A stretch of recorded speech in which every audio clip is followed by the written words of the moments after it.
téléspectateurs yi am nañu mbégte jàkkaarloo gi yéen kontaan tey ci àllarba bi nekk ñaar fukki fan ak ñett ci weeru janvier 2019 seen émission Mbour TV matinale saa su nekk comme ni ñu koy defee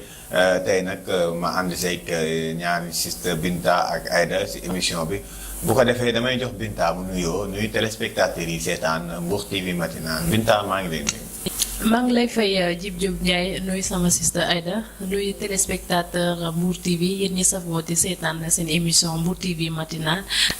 du nuyu kenn ku nekk turam ak santam di leen di la siste Binta dina ñëw ak yéen ci seen rubrique Dóor waar nee naa leen saa su ne rek ku yeew sa lal li ngay njëkk a xalaat mooy tey fan laa war a xëy kon lool dafa am solo bu baax a baax ci doomu aadama ndax liggéey moom dafa wax dëgg yàlla dafay bokk ci wér-gu-yaram ndax booy liggéey benn feebar du la sonal. dafa baax jaajëf Binta merci borom rubrique Dóor waar Aïda borom société maa ngi lay nuyu.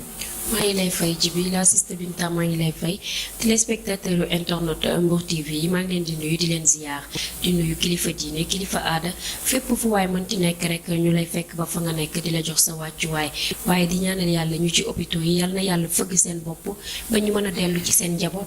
ñi nga xam ne caabi da leen a féete ginnaaw yal na yàlla delloo leen seen njaboot ba ñu bañ a def leneen lu leen fay dugalaat waaye ñi nga xam ne amaguñu borom kër ak ñi nga xam ne amaguñu soxna yal na yàlla dee leeral lépp ba kenn ku ci nekk sa aajo faju comme niñ koy defee rek saa su nekk chaque jour dañuy dugg ci dëkk bi xool li nga xamante ne nii moom la askan wi di njànkoonteel muy lu neex wala mu naqari ñu daal di koy indi teg ko sur table ñu waxtaanee ko xanaa dañuy xaar ci kanam tuuti rek mu gën a yaatu ñu gën ko faram-fàcce. jaajëf Aïda mu ngi noonu Mbour TV matinale ñaari rubrique yi ñu ci àndal tof météo daal di ñëw ak li nga xamante ni moom mooy image du jour. waaye démb président de la république Macky Sall ñëwoon na fii ci diwaanu Mbour doon inauguré autoroute à péage AIBD Mbour Thiès gars yi ñëwoon ñoom ñëpp foofu noonu maire ak ay ñoom président ak ñoom Saliou Samb ak ñoom Cheikh Issa Sall ak yeneen autorité yëpp démb stade bi defe naa ne doomu Mbour yëpp kontaan nañu ci autoroute boobu nga xamante ni moom moo yegg si ba Mbour donc boo jugee ci Dakar Binta wala Aïda mun ngeen toog ci oto bi muy daw bu baax ba yegg si ba Mbour waaw 30 minutes ëppul. ëpp na. bu gars yi dawee normalement di Dakar ak Mbour moom dootul soreeti kon nit ñi ci ñu nuyu geste boobu noonu démb ba 2h 1h du matin donc nit ñi ñu ngi woon foofu wane ne c'est le Sénégal qui nous intéresse voilà Sénégal moo nekkoon ak président de la République département bu Mbour. kon nag dañuy daal di dem léegi ànd ak régie xooli ji li nga xamante ni moom mooy météo du jour tey 23 janvier 2019 mercredi.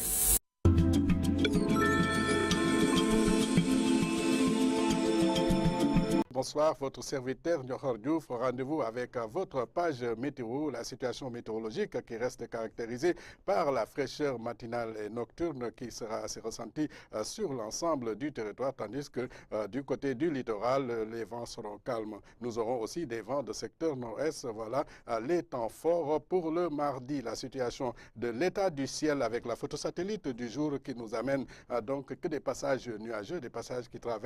des nuages qui traversent l'ensemble du pays, comme en atteste cette lame qui progresse d'ouest en est, sur l'ensemble du territoire, ce qui dénote donc pour les prochaines 24 heures du côté de la réalisation, le ciel restera couvert au petit matin avec des températures assez basses. La température la plus basse qui sera enregistrée sera notée particulièrement sur Kolda avec 13 degrés Celsius. La fraîcheur sera un peu plus soutenue sur le triangle, donc Diourbel, Linguère et Louga avec respectivement 14, 15, 16 degrés. Saint-Louis va enregistrer également 14 degrés, Dakar à 17 degrés Celsius sur le reste du territoire. Les températures qui seront enregistrées à 6 heures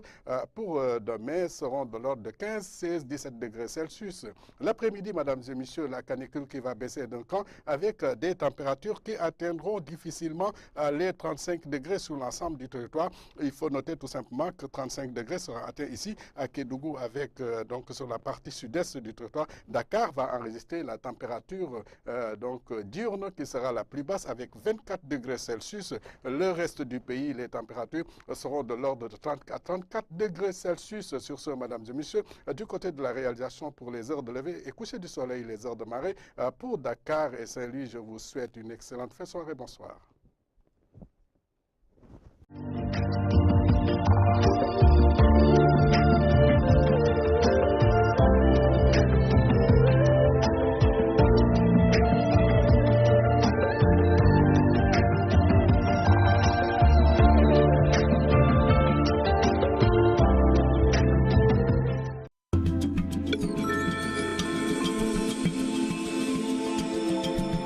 merci beaucoup météo du jour ñi ci gërëm waa ANACIM Sénégal ñi nga xamante ni ñoom ñoo li lëkkaloog ñoom di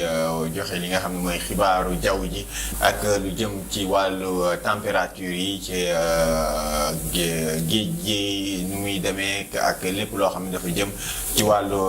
température yi ñu ci ànd ak waa météo ci gox yi fasantikoo ci biir réew mi di Sénégal bu ko defee dañuy daal di ñëw nag ànd ak Aïda moo xaw a plané sax. waaw Binta Fashion. waaw dañuy daal di dem régie rek seetaan publicité waa kër Binta Fashion chez Kumba ñu dellu si waat ci seen plateau Mbour matinal. képp ku bëgg lu baax bëgg lu yànj bëgg lu rafet bëgg foo sañsee génn ñu xoolaat la jokkool ak kër Binta Fashion kër Binta Fashion chez Kumba gérant bi moom mooy Ahmed Bibi Ndiaye wala nag gérante bi di Bourel Gueye képp ku bëgg ci sañse yu rafet yi. képp koo xamante ni bëgg nga montre bëgg greffage ci couleur bu mu mënti doon cheveux naturel original képp koo xamante ni bëgg nga écran plat képp koo xamante ni bëgg nga matériel buy jógee fële ca Dubaï directement wala ca États-Unis directement demal seeti Kër Binta Fashion chez Kumba gérant bi di Ahmed Bibi Ndiaye ak Bourel Gueye bu la neexee sax da ngay woote ci numéro téléphone bii di 77 987 58 37 jëlal 77 987 58 37 kooku moom mooy Bourel Gueye nga woo ko rek mu fekk la fi nga nekk indil la ci marchandise boobu wala nga woote ci 77 774 60 68 kooku moom mooy Ahmed Bibi Ndiaye wala nga woote ci 77 021 55 71. képp koo xamante ni bëgg nga ci sañse yi dëkk ci Ngaparou Somone Ngekoox wala Sindia mën nga woo kooku ci Ndey Coro Boy ci 77 185 72 27 mu indil la ko ba sa kër wala nga woo Mamadou Petit Boy ci 77 419 93 09 yow mi dëkk Ngaparou Somone Ngekoox wala Sindia ci numéro téléphone yooyu ngay woote ñu indil la yére Kër Binta Fashion yi. gérant bi moom mooy Ahmed Bibi Ndiaye wala kooku di Bourel Gueye numéro téléphone bi 77 la 987 58 37 wala 77 774 60 68 wala 77 021 55 71 lépp luy matériel bu jógee fële ca Dubaï original nag waaw yaa xam yére la dàll la saag la greffage la perruque la cheveux naturel la wala montre wala matériel électroménager wala ay téléphone yoo xamante ni ay classe la yoo xamante ni ñu ngi jógee fële ca Dubaï wala ca États-Unis directement Kër Binta Fashion chez Kumba moo leen di may seen émission Mbour TV matinal. ayca mu ngi noonu nag gis ngeen li nga xamante ne nii mooy jàll noonu ci écran bi lépp loo xamante ne nii soxla ngeen ko rek waa kër Binta Fashion chez Kumba dañ koy jaay lépp loo xam ne jasneer la tissu xew wala lépp loo xam ne marié du koy soxla waa kër Binta Fashion chez Kumba dañ koy jaay cheveux naturel longueur boo bëgg am na 10 la commencé ba fu mu yem. am na frontal aussi même chose lépp loo xam ne daal am na ci loo xam ne dafay rafetal jigéen waa kër Binta Fashion chez Kumba dañ koy jaay. petit maquillage. waaw am nañ ay maquillage même cils yi ñuy def léegi am nañ cils yoo xamante ne nii cheveux la cils cheveux la boo defee boo ñëwee da ngay dindi daal di denc suba boo soxlaa nga daal di defaat.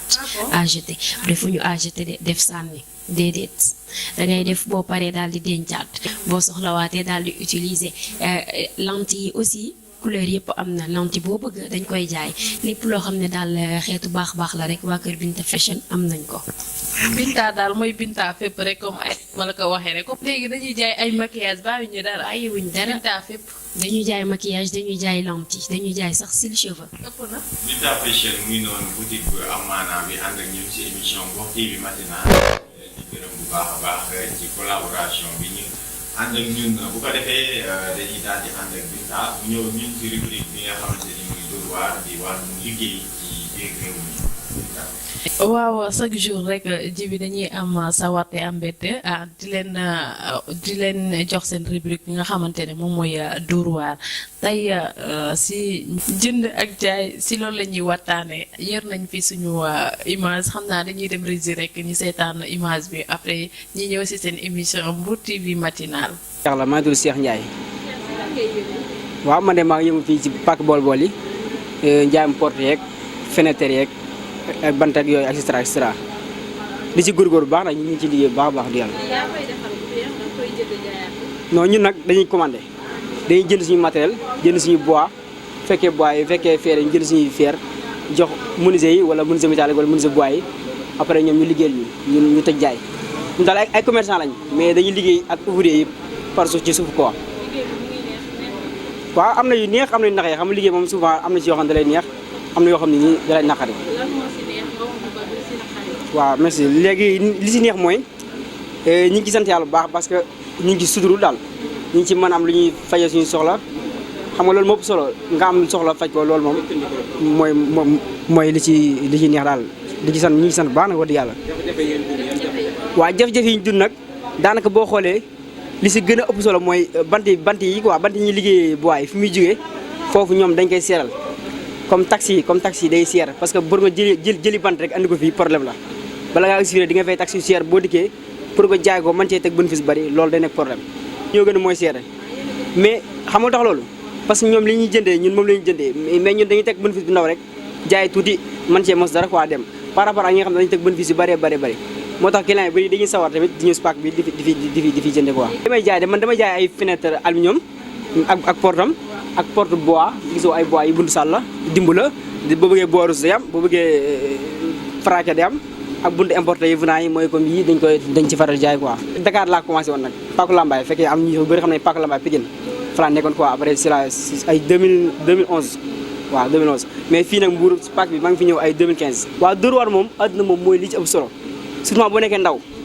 moom da ngaa war a dóor waar parce que moo gën nga ne fi def yeneen daal. conseil bi ma leen jox rek pour ñu góorgóorlu rek te xam ne àdduna moom loolu liggéey tey bu subaa doo ko am te nga liggéey parce que liggéey si nga mën a teral say waajur si nga mën a teral say mbokk yu bari daal moo tax liggéey nekk na lu am solo loo xam ne bi may conseil sama morom yi rek ak ñi nga xam ne ñoom mag ak ñoom ak ñëpp pour ñu xam ne liggéey moo am solo ñëpp dem liggéey daal dem dóor waar parce que mooy tax Sénégal bu na avancé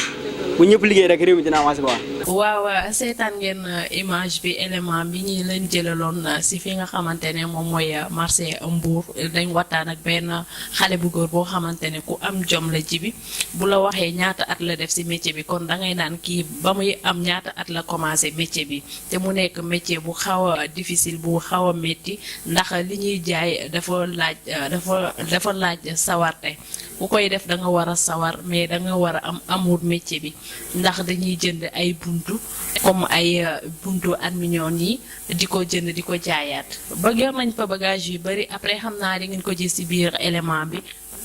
xamante ne parce que liggéey muy def nii dama ko bëgg ma loolu daf neex si ki nga xamante ne ngay def dara bëgg ko am na ñoo xamante ne dañuy def liggéey mais dañ fay nekk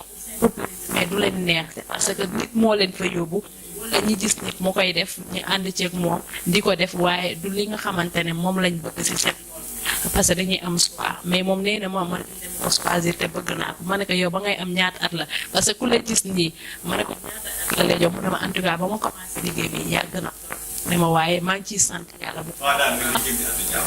waaw dama koy lijjante kay Djiby Diop Ndiaye dafay am solo parce que ba ma ko gisee ma xool marchandise yi muy jaay xoolaat ko bu baax ma naan kii def wala âge bi la waaye ba ma waxee âge am waa am jom waaw teel a am jom la mu expliqué ma ne ma jaar-jaaram xam nga yooyu noonu daal kon loolu mooy nit te loolu mooy góor te loolu day tax nga gën a am fulla nga am fayda am personnalité si lépp looy doxaa parce que booy liggéey di gañe dara loolu day nekk sa fierté mais dignité man tey mën ngaa nekk si kër jàmm wala nga nekk sa kër sax ñu lay dundal de 30 ans ngay lekk lool bu dee góor la lekk boo warul des parce que loo liggéey sa ñàkk bu mu dem rek yow waroo am lekk boo waaye booy liggéey di amal sa bopp di defal sa bopp dara koo ne ci kër àdduna tey jii dara taxaw rek nga faj ko sur le sang loolu dafa neex damay gën a encourager chaque jour ma wàcc de dama ciy waxaat parce que jeunes yi fa encourager leen am na ñoo xamante ne ji bi def dara bu ñu def fa ñu jàpp seen loxo ñu ne leen ñëw leen ngeen liggéey lii loolu am na fii tey jii mënoo bëgg dara ji bi wala ay da nekk këram ne dama bëgg dem Dakar nga fekk la fa yóbbu la Dakar loolu dafa mën a nekk su dee da ngeen bëgg a def dara da ngeen di jéem a def dara waa xanaa nga am oto waaye nekk biir këram nga ne damay dem Dakar ne nga ne sa yaay damay dem Dakar mu ne la waa Aïda demal toog fi nga toog oto bi du la fa fekk li nga bëgg a def da nga koy wone ba pare nit ñi mën laa jàppale ku la mën a jàppale mu jàppale la am na ñoo xamante ne dañ dara naw la nga jox la xaalis ne la yow li may def nii boo si góorgóorlu rek ñu encouragé la am na ñoo xamante ne am loolu tamit faaw ñuy jàppale jeunes yi di leen encouragé ngay gis nit muy def dara comme Aïda chaque jour buy xëy fii xam nga day chaque fois buy dégg ñi koy naan Aïda li ngay def wax dëgg yàlla am na solo bu baax a baax da ngay sawar waa motivation waa da ngay sawar day tax yow li ngay def da nga koy bëgg da ngay naan li may def nii neex na nit ñi kon man dem daa ci xar sama tànk sër wala sama tànk tubéy ma am ci ndam loolu mooy nit te loolu mooy société tam buñ ci nekkee buñ nekk fii di naan bu nit defee dara rek ñi naan moom kii xamul boppam li muy def ni mbaa xam na ko xam nga ñi lay nga waa di la découragé loo sax waa nit buy def dara rek même buy mbalit mbaa mu nekk ci oto mbalit yi nangu waa da nga koy encouragé waaye dañ lay gis ci mbedd bi naan waa xoolal kii métier bu muy def nii métier buñ ko taamu booy taamu métier rek doo mën a am li nga bëgg waaye nga am li nga xamante ne mooy sa personnalité ak sa dignité loolu boo ko amee rek da ngay góorgóorlu li nga bëgg ci sa àdduna da nga koy am te doo ci am benn gàcce. merci beaucoup li nga wax am na solo trop defe naa ne say émission ak say rubrique bu ko suivre li ngay wax nii day tax nit ñi gën a am jom ñi liggéey aussi gën a mën a góorgóorlu bu baax parce que nit buy liggéey nga ñëw ci caméra. di ko laaj. muy wax di génn lu nekk ci xolam. man nekk ko nit ñu ngi suivre ba mu bëgg a yóbbu ma télé. donc loolu ñu ngi lay si félicité. te bizarrement dama gis ñi dawut caméra waaye moom dañ ko doon romb mu ne leen kaay leen ngeen jël ma damay suivre cette émission Mbour TV dama koy suivre xam naa seen télé dama leen di suivre te li ngeen di def dafa am solo ma nit ma kontaan ma ne ko gis nga dama lay encouragé waaye li ngay wax ni danga may gën a encouragé mu ne ma soo leen ci góorgóorlu seen télé bi dina doon télé bu mag ma ne ko amin parce que loolu la ñuy ñaan chaque jour ñun tamit ñi am ñoo xamante ne dañ ñuy seetaan à chaque fois soo leen seetaane suñu émission rek di ñu dolli chaque jour loolu dañ koy soxla nit bu def dara nag danga koy encouragé pour mu mën a gëm lu muy def. jaajëf merci Binta pour mën a dóor waar kon nag day leen suivre yéen ñi nga xamante ni yéen a nekk ci waar yi gën a am courage saa yoo leen xëyee rek yàlla indi xewal yu bare kenn ku ci nekk man cee teel de koy teral seen njaboot merci Binta ci rubrique boobu ñu ànd ak ay dara borom société dëkk bi lan moo xew wala yaa ngi tey ba fan nga nekk. waaw fi ma nekkoon démb nag laay nekk ba léegi rek muy réseaux sociaux parce que démb dañ doon wax ci ñi nga xamante ne ni dañuy nekk ci réseaux sociaux yi di saaga nit ñi wala ñu leen di wax leneen loo xam ne tegginewul ñu ci bari di utiliser nit ñi ci réseaux sociaux parce que des fois nit dafay yor image wala dara di woo nit ki di ko ci chantage di ko ci laaj xaalis di ko ci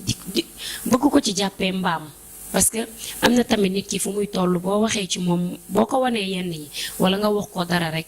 danga koy choqué journée mën naa nul journée mën na yàqu mën na découragé toog parce que def naan day imaginer ni que lii tey bu amee rek sama àdduna mën na yàqu wala kenn dootuma respecté te chaque jour rek ñuy gën a ñaaxaat ñi nga xamante ne nii ñooy ndaw ñi ñu bàyyi réseaux sociaux bi ñu nekk di saaga nit ñi wala ñu leen di wax lu ci lu nekk man dama ne ñi koy def dañoo muusul parce que police u léegi ku mu bëgg a jàpp foo mënti nekk ci àdduna buñ la bëggee jàpp dañ lay jàpp buñ la bëggee jàpp dañ lay jàpp muy ku réeral téléphone ak lépp kuñ ci bëgg a jàpp dañ lay jàpp donc bu yow bu la nit di utiliser di la jiital nekk ci sa ginnaaw di la saagaloo nit wala mu lay wax loo nit lu bon bu ko kenn nangu parce que man loo dul def doo ma ko def loo bu doon lu baax la yaa ma cee jiitu doo ma woo wala bu doon lu baax la yow man duma ko yëg sa famille ngay jëli sa rak wala sa mag moom ngay jëli teg ko fa mais lu bon la nga ne xaaral ma dem jëli ji ko fay ko benn 50 000 wala fay ko benn 20 000 francs pour mu waxal ma nit nangam wala pour mu saagaal ma nit mais bu jàpp di am kan la ñuy jàpp yow ma toogoon yor sa machine wala yow ma toogoon yor sa téléphone. pourtant nag ñi koy def dama ne manque d'éducation la parce que defe naa ni muy amee ñuy saaga noonu lay amee ñi nga xamante ne ci yéete ñi ci joxe ay leçons parce que sànq tey ci suba maa ngi xool réseaux sociaux yi gis benn message bu Golbert Diagne bu mu doon yebee di seen xale yi ñu yebee seen série ni ñu demee ci kër yi toog defe naa genre message yooyu. waaw ñu war a waaw réseaux sociaux ji bi am na ñuy yàq am na ñuy defar am na ñuy jàngale am na ñuy def safaan wa am na ñuy yeete boo xoolee ku ku ci mel ni Soumboulou Bathily Soumboulou Bathily toujours ay waxam nit ñi dañ koy jëlaat di ko def statut toujours mënoo xëy toute une journée te doo gis nit jël image yu Soumboulou dugalaat ko statut pourtant Soumboulou la muy wax waaw parce que Soumboulou li muy wax non, je donne un exemple. Je donne un exemple. Par exemple, mun ngeen bokk far. waaw Soumboulou boo xoolee ay statut li muy wax day yeete parce que moom toujours mu ngi wane ne nit da nga war a am sa dignité bu la ko dara yàqal chaque jour même bu dee mag sax da nga koy gis des fois ci ay séréem day jàkkaarloog mag koo xam ne mat na ko yaay mais bu la waxee rek da ngay xam ne gone gi dëgg la ma wax xale yi dañuy jëlaat image yooyu di ko dugalaat statut chaque jour moo ngi yeete chaque jour te pourtant li muy def noonu yàqul askan wi yàqul jeunesse bi au contraire dañuy roy ci Soumboulou man bokk man moom dama koo bëgg man dama koo def idole parce que chaque jour Soumboulou moo ngi yeete chaque jour que jëfee moo ngi yeete chaque jour mu ngi wax ci wàllum internet moom boo seetaanee toujours moom lu ci ëpp ci loolu lay wax donc kooku nekkul pour yàq mu ngi jàngale ndax man li muy wax maa ngi ciy gis sama bopp te xam naa ne keneen ak keneen mu ciy gis boppam donc ñi nga xamante ne nag yàq moo leen tax a jóg comme li may wax rek chaque jour foo gis ku baax am na ku bon foo gis kuy defar am na kuy yàq mënuñu leen ko tere wax rek lañu mën pour ñuy suuraale di bàyyi xel bëgg leen a xamal ne réseaux sociaux kuñ ci bëgg a jàpp dinañ la tendre piège te dinañ la jàpp lu ci waay di def nanga ko xam nekk na loo xamante ne image bu ci xës bu dugg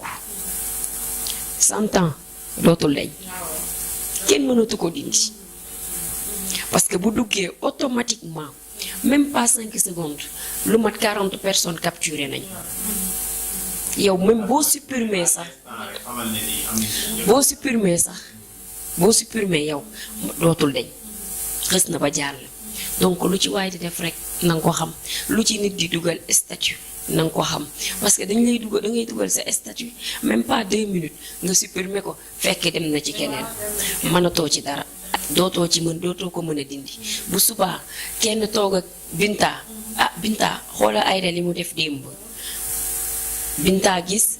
dem tappe moom it téléchargé toog ak keneen wan ko keneen wan ko keneen ba mu dem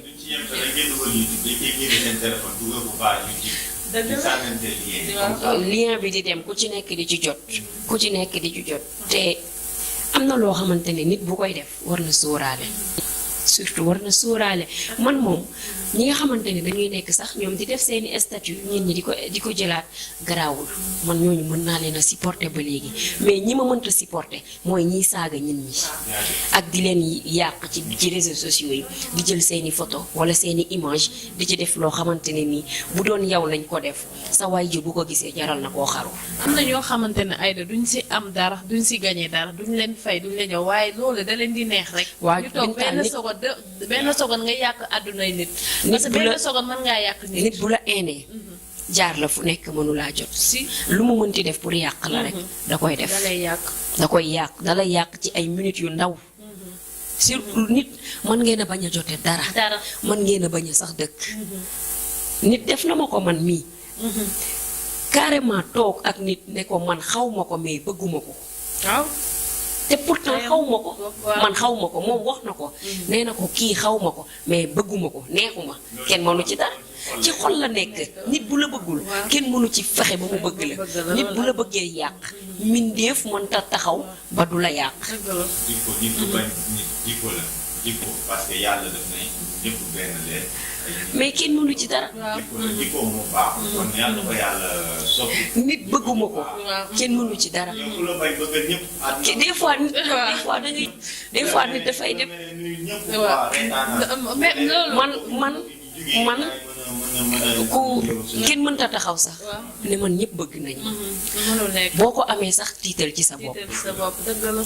xoolaatal sa bopp bu ñëpp bañee it bu ñuy bañee it ñii nangu li ñuy wax naan bu ñuy xeesee ñii ñuul ñëpp yemuñu ñii njool ñii gàtt man bu ñuy bañee ñii nangu te man dama jàpp ne kenn bañu ma man xarit ñëpp laa man awma noonu loolu boo ko defee rek da ngay noppal Aïda waaw da ngay noppal da ngay noppal am na solo donc kon message baa ngi noonu lu jëm ci réseaux sociaux yi ngeen koy bàyyi xel bu baax a baax saa su nekk mën ngeen see wax parce que problème yi day gën di am chaque jour nit ñi indi yu bees. des fois nit dina bañ nit sax par internet dina ko bañ te fekk la muy comporté woo ci réseaux sociaux bi